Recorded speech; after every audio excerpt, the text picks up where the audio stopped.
the plumbing lines and drain lines are all in. Everything's looking nice. This coming week, going to start putting in the gas lines for all the appliances like the stove and the hot water tank and the gas dryer.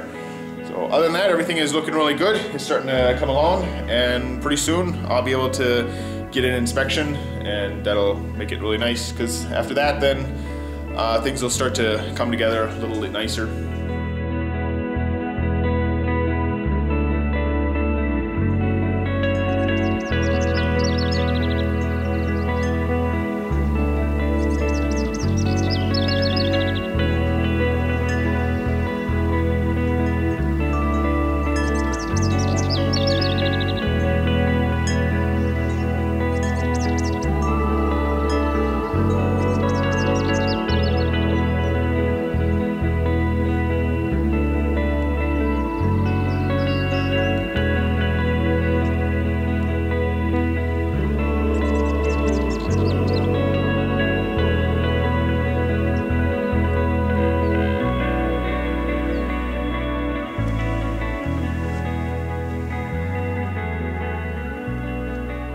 So we got the rest of the propane lines installed and everything for the down here in the basement for all the appliances, and I finished installing the remainder of the recessed lighting for down here.